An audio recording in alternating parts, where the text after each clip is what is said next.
উলামারা অধিকারের কথা আপনাদেরকে বুঝায়, তখন যারা অধিকার লোটে তারা তখন বলে ওই বক্তাগুলো চলবে না। কথা বুঝছেন না? বোঝেন? আর আমার ইসলামের কথা বলবো না তো কি বলবো?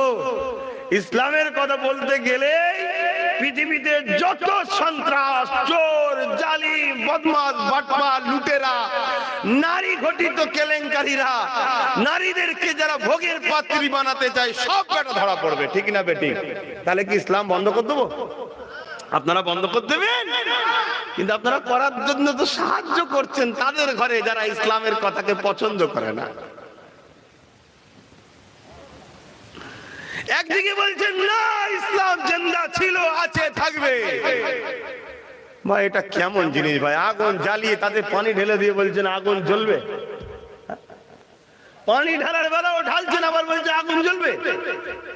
এটা কি করে হয়? এক জায়গায় কখনো সত্য মিথ্যা থাকতে পারে না, এক জায়গায় কখনো অন্ধকার আলো থাকতে পারে না। তার থেকেও সত্য ইসলামের কর্মকাণ্ডকে যারা মিটাতে চায় তাদের দলভুক্ত হয়ে কখনো ইসলামের পক্ষে থাকা যেতে পারে না। মানতে হয় মানো, না মানতে না মানো, এটা সত্য কথা। এটা আমার দুনিয়ার জিন্দেগি। আরে দুনিয়ার জিন্দেগিতেই তোমাকে জান্নাতের চাষটা করতে হবে, এই জন্য দুনিয়ায় পাঠিয়েছে।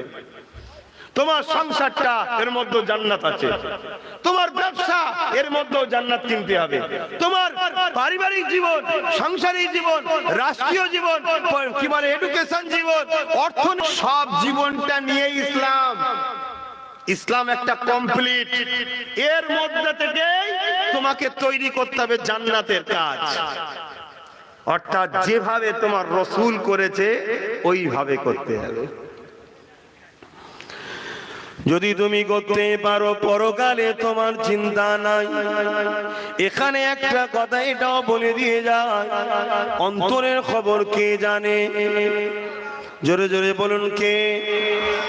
এই আল্লাহ পাক জানেন।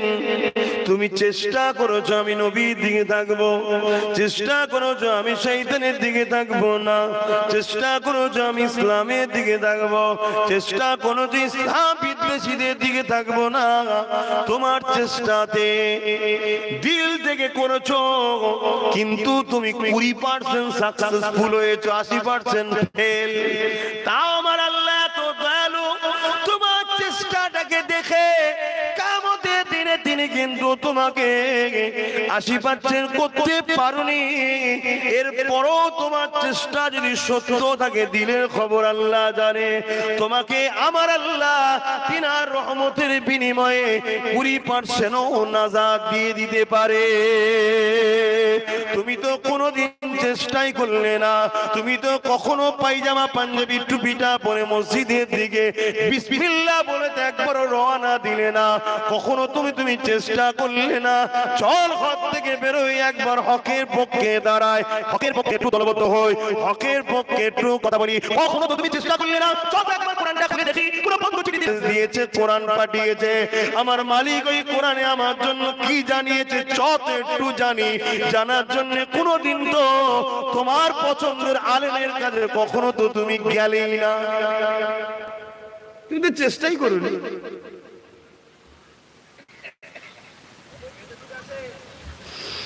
যুবক ভাই,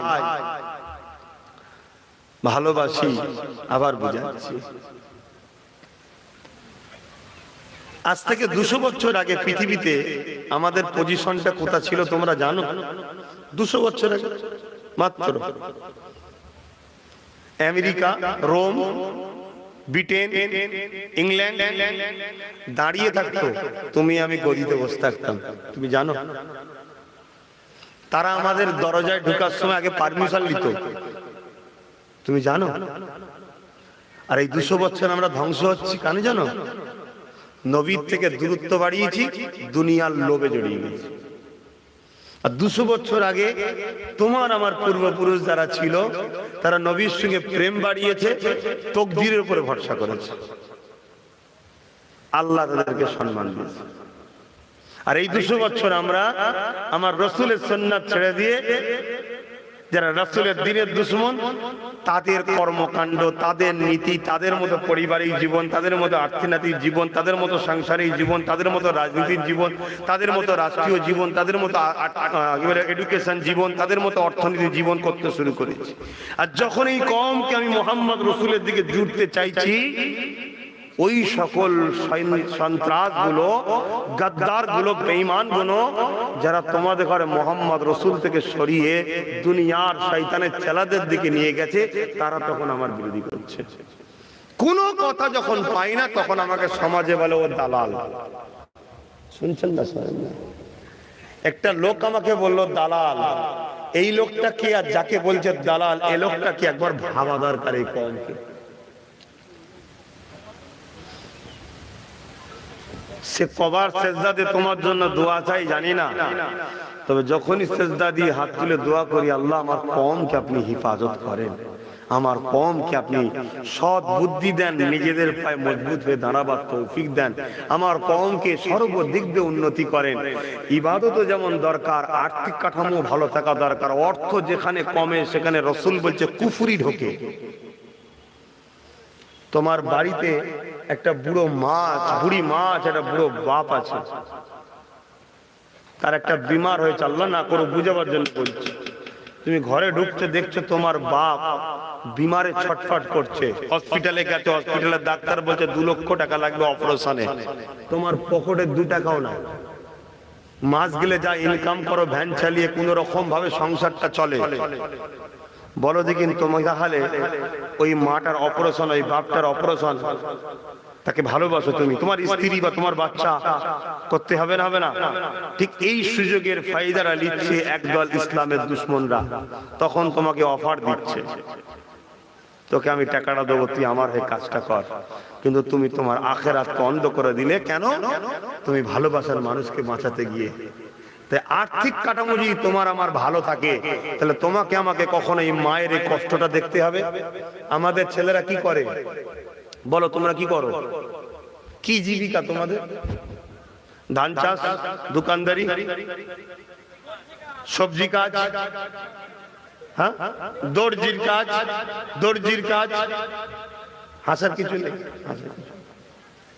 দর্জির কাজ করো, খেটে খুটে সকাল থেকে কতক্ষণ খাটো আর কতক্ষণ ফালতু টাইম দাও, জিন্দেগিকে পোষা প্রশ্ন করো তো একবার। একটু ইনকাম হয়ে গেলে আপনি ফোন নিয়ে বসে গেলে, এটাই তো শয়তানদের প্ল্যান। ফোন নিয়ে বসে গেলে এখানে আড্ডা, ওখানে আড্ডা, এখানে আড্ডা, ওখানে আড্ডা, এই করে করে তো আমার কমের ছেলে শেষ। কেন রে বাবা, 1000 টাকা হয়ে গেছে তো কি হয়েছে? আরো ইনকাম করবো, 2000 টাকা করবো, ডেলি 10,000 ইনকাম করবো। আমার প্রয়োজন ডেলি 1000, কিন্তু বাকি 9000 আমার কমের গরিবকে দেবো, আমার এলাকার অন্য ধর্মের গরিবকেও হেল্প করবো, তারাও তো আল্লাহর সৃষ্টি। কই এই মাইন্ড তো আমার কমের যাই না। দেখো, হয়তো আমার কথা তোমাদেরকে হাসি লাগতে পারে, এইসব কি কাকে ধরে নিয়ে এসছিস, কি বকছে, কিছু বলবে হাদিস কোরআন জীবনের কথা শুনবে না।